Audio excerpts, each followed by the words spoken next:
Let's go, man. This man said Okay, so I found this. So this says samples only Russell's tribute. So this was I didn't even know this was here, honestly. How'd you till I get saw this, it. man? Well, I doubt he knows what this is. What? Yeah. He left it for me.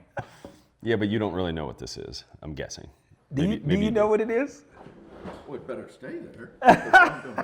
He can't be staying This is the only thing that exists. So this is when I had the idea to develop the rustled feather. Yeah. So this was because it took me 9 months to make the first rustled feather. 9 months? You did it on your own, huh? And that's the most intentional blend that we do all year, and it usually takes me 6 to 9 months of blending, tweaking, finishing, like all of those things. And with this, so this is kind of funny because, and the whole bottle was meant to be a tribute to Jimmy Russell and what he's done and accomplished. And he's such a good ambassador for whiskey that I wanted to make something that was a tribute. Is there something that he did that inspired you? Because just overall. I mean, and it's like, I mean, my dad's told me stories to where then they go visit Wild Turkey and Jimmy's sitting there. And I mean, you've told me about conversations that you've had with Jimmy and how personal he is, and something about he knew Springfield or something. And you know, the guy is who he is. He's created some incredible. He didn't create this, I don't know, but he's created some incredible whiskey and a legacy for his family. And that's hard to do.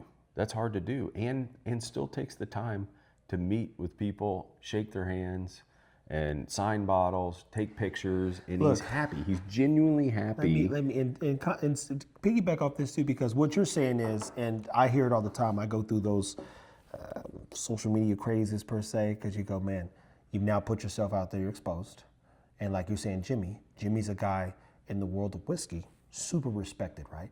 Mm-hmm. So you it's like this: you can't be great and be a piece of shit. Now there's some great pieces of shit out there. That's the truth. But the other part is, what would be the point of building anything like Wild Turkey or the Jimmy Russell brand without coming out and saying, thank you so much for supporting what we're doing and being kind, right? What would be You would be shocked at how many don't do that. No, I wouldn't, but I think that's the extended. But he's a pioneer. Like I think in order to have a tribute, you have to be a pioneer in something and pave the way and take risks and to believe in something. And he does all of that. And so yeah, I wanted to do a tribute bottle to him, and then this first one we used 3, because I only had MGP at that time, and I used 3 barrels of MGP and kind of reverse engineered, the math to blend with. I mean, I tried so many different barrels, so many different mash bills. And I had to make something good, and I also had the mash bill, the blended mash bill needed to equal 75 corn, 13 rye, 12% malted barley. Yeah. So the Wild Turkey mash bill. Well, I love that too, because I don't think a lot of times people hear about what inspires others. And what I do love about some of the stories that we've talked about, and even in this one, you've talked about some inspirational moments, be it, hey, this month now I'm a boss per se, and then you turn around and you're inspired by this or inspired by that, and even being inspired by your father and all the people that you're connected with, right? So a lot of times when you hear inspiration, you basically went into I call it creative psychosis, because when you get focused or fixed on something, I've been there. You're like, no, I'm not going to sleep till I solve this problem. You go, I'm going to crack this code one way or the other. Yeah, or pivot, but that's, I mean, it took me a long time, and that's why this is special, because this is the final ratio of the 3 barrels, and then I think we proofed that one down to 110, and this one's at 125.5 proof, and this is before we finished it on the Wild Turkey Rickhouse wood that we got. So these boxes that my dad made the first prototype. You made this? He makes the first the super nice boxes now, but this is, I mean, a local business out of Ozark, Missouri, took down the Rickhouse C, the Camp Nelson single Rickhouse C, a couple years ago, and I think my dad was at like a barn or something. Oh shit! Look at that. Oh, look at this, man. Oh, that's cool. Talk about memory lane. Yeah. So that's the Rickhouse C. So Literally, that's the barrels in there. yeah, This is that's crazy, man. So that's as this place in Ozark, Missouri was taking it down, they took some of those pictures. And then we were fortunate enough to get some of that wood. So then my dad made a prototype of a box. So he made this one. And this is old. I mean, there's nothing, and these are not fun or easy to work on. Yeah. But he made the first box out of this. And then once he made the prototype and gave me the measurements, then we're making them out of our garage. And it took a long time. Yeah, actually, oh, look at that. I didn't even know you had one of those in there. So, single Rickhouse C. So that this whiskey came out of that Rickhouse. This wood came out of that Rickhouse. So the first rustled feather, like what a great tribute to Jimmy Russell to have that. That box is signed by Jimmy Russell. Yep. Yeah, he told Jimmy Russell the story of this and him making the boxes and all that stuff, and it's got a little poker chip with Jimmy's signature on it, and just super. Back side of the lid might be signed if you pull the lid up. Yep. Oh yeah, look at that. It's pretty cool. That's really cool. Guys, you know what I'm enjoying, man. So and then but then it was like, all right, man, that's super cool. So now we're adding that with this. And then a lot of this wood was old growth white oak. Old growth white oak. Yes. So not only that, the grain pattern was very tight, meaning the tree was a mature tree, maybe a 150-year-old white oak tree before they cut it down or harvest the wood. It's also old growth, meaning like, okay, that Rickhouse was built in the 1940s, right?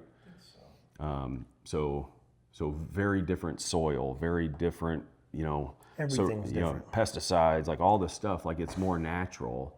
And I'm a firm believer that makes better barrels when you get older wood, some of the older barrels versus the barrels that are just churned out today and younger, like that doesn't make as good of a whiskey as it did in the past. Hence, we talked about environment earlier, so. So I took some of that wood and cleaned it up, planed it, toasted it, and did a lot of experiments. And the finished product, not this one, the finished product used some white oak from that Rickhouse that was taken down, cleaned it up, and then we did experiments after toasting it and put it in, different beakers and just like let it go for months to see if it had any impact at all. And it did. It had a huge impact, and that wood actually added a tropical fruit note to this whiskey that didn't exist before. And how cool is that? So now you get a box that's like a part of American history, bourbon history, and then you're drinking the history too, because this whiskey was finished on the wood that basically doesn't exist anymore. Basically, it's gone, brother. And gone. so this, like I tried it, it's still very good, but it's kind of crazy that this is the same thing as the first rustled feather, That you because put together. they taste nothing. Yeah, to where basically this was proof down, and then we took very specific wood that was toasted, and then found the right boards essentially. Yeah. And then finished that on this. And we got a Russell's barrel in and finished it in the Russell's barrel with the Russell's wood from the Rickhouse. And then it's like, rustled up. yeah. So and at some point I was like, man, I could keep going and make this even more cooler. See, but I told you. I'm like, hey, it's creative psychosis. There's a line, and Yeah, I there was promise a line. you, I had to stop. You don't know when I had a couple when you more have an ideas. idea, you go, and then once it starts working, you just start. You can't see anything else. You're like, oh, I could do this. I've been there, man. And for me, it's when I take food too far. Yep, that's the line. I got to just keep it simple and get back to this basic stuff. What I will tell you guys is such a great story, man. If you're at the Blendery, and matter of fact, if you own one of the Russell's boxes or even the first Russell, second or third, you know you have something special because this man did it with the same intention, it sounds like, that Jimmy's put out into the earth for almost 100 years. Yep. Yeah, and the in every year is a little different. So like the second year that we did that, the tribute was no longer about making the mash bill the same. It was about emulating an old dusty wild turkey profile. So I don't know if you remember that bottle. But, Yeah.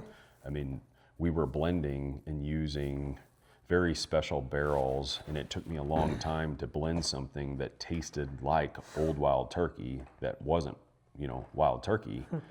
And that was still MGP. Isn't it funny that you can get that now?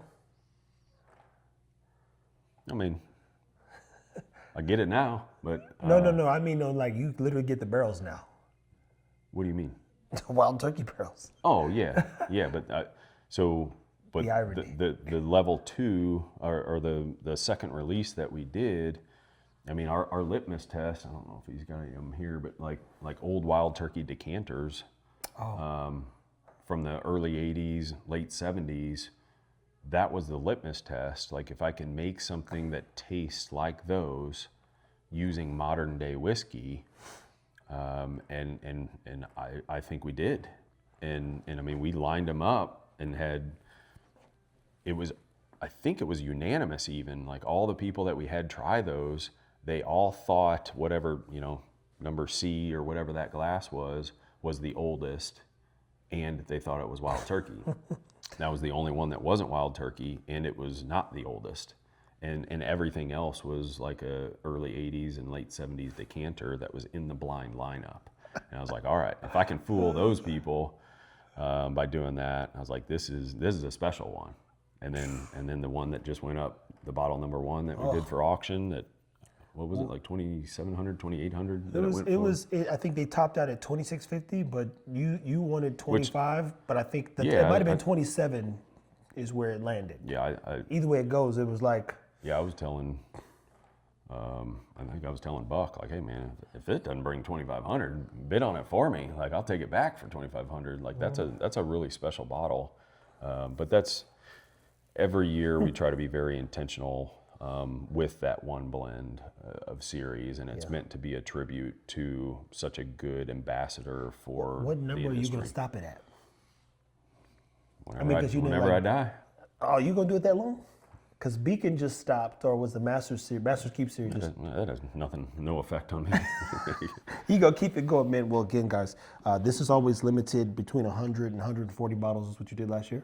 Yeah, I wanted to make more. I mean, that was the 2025 used a 17-year Buff Turkey and an 18-year Barton blend, and it's like I wanted a lot more of that because it is so good.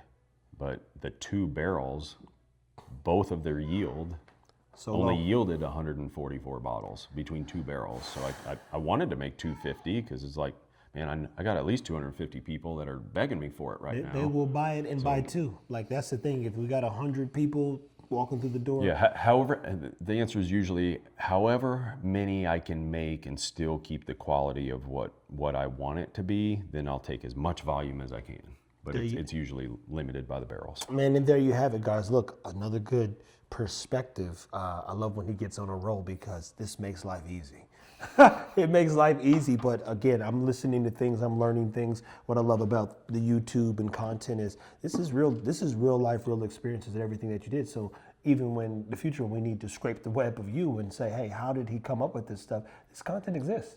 It exists in terms of your passion, your influence. Yeah, and you said that, before, to where, hey, what if the guys that started Jack Daniels made these videos in the very beginning? Like, how freaking cool would that be? Look, and I now know that you and your dad both are collectors. Imagine if somebody was capturing him building the first rick house and him telling the story, and we all could go watch that 100 years from now. You say, damn, Jack, what were you thinking? Him finding where the geese is water from, him figuring out how to put the first recipe together, him talking to all of his people and watching the shells and everything fill up, and then That'd be super interesting. oh, dude, I love history personally, and part of history, I tell people this, especially ones that are getting into business. History starts with the choice you make today. It's very simple. Now, if you captured it or not, that's you. That's on you. So I'm like, bro, we've gone to all these amazing places, and as things grow, I, normally say, hey, if this gets bigger, no, it's got to get bigger because there's no way to shrink it, right? Then someone one day might be inspired by your journey. But how cool would it be 100 years from now where your great-great-grandkids get to watch something you did online or that exists in the web and think, man, dude, Grandpa was killing it, man. That was him? Yeah. You go, yeah, that was him. He wandered in, he rolled barrels, he dug in, he took friends, he built communities. Like, sounds crazy, like, oh, I'm glorified. No, you're not. We do a lot he does a lot of good things, but it's a fun time too, so you can't capture, it's not even that serious. That's the thing. Yeah. It'd be different if we put this out It's to not serious, sell. but it's important. There you, and that right And even there. the conversation that we had going up to the store of my mom's dad, so my grandpa, that had a metal shop and a wood shop and like could make things and had like an engineer's mind. And we were saying how Heath, or my nephew, has that engineer's mind and like got a 3D printer for Christmas, and he's 3D printing like these Lego parts just to put them together. And I'm only And, laughing like, because you think about it. When we were kids, you're like, I just want the new PlayStation. Like you said, you wanted a car or something. And this kid's like, hey, let me get a 3D printer so I can make my own toys. What? And program it to do things that I would never think of. Yeah. Now, that's interesting. And it's like, so I have that from a mechanical craftsmanship, or just even like making stuff like this, and like my dad has that from a mechanical side, and my brother is more like has it, but more from like a software and IT and electron. See, I don't even know anything about it. I'm more like, hey, Yeah. that's why I'm like, hey, I can build you what in. you never need to do, but like, Yeah. I get it. It's funny because I have two extremes as well. I hate what you can do. So the stuff that you can do, that building stuff, my dad made me build stuff. That's why I don't build stuff. But he also made me do the computer stuff and tech stuff, so I can normally figure things out or find people who can.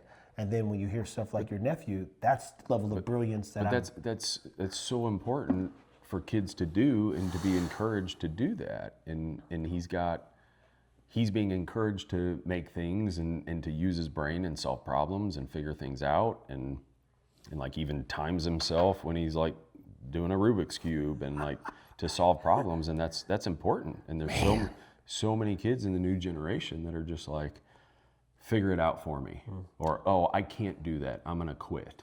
And it's I shot a national show once, a dog show, and I put out a video every hour, and the people said, how is he doing this? They were like, I would watch you on the live event, Trev, and then I'd see a video go up on Instagram, and you'd be in the ring. I said, I wanted to see how many videos I could get done per one dog walking through the ring before my computer died. So before the computer died, I've got 15 minutes per video to get this thing edited and rendered out, and then it's gotta go up. They're like, you are literally crazy. I said, no, I'm just creative, and I love pushing. Like, hey, I think I could do 5 different videos a day. Yeah. Let's see what happens. He hasn't even seen the video. The video from last night, it's been done. I'm gonna show you here in a second. That's clockwork. But guys, the whiskey, man. It's funny because part of us capturing this right here is, how do you tell a story? Well, you got to write a page every day. Think of it that way. Some people tell stories after it happens, and that's cool. You're like, oh, let me go read the biography of Jimmy Russell.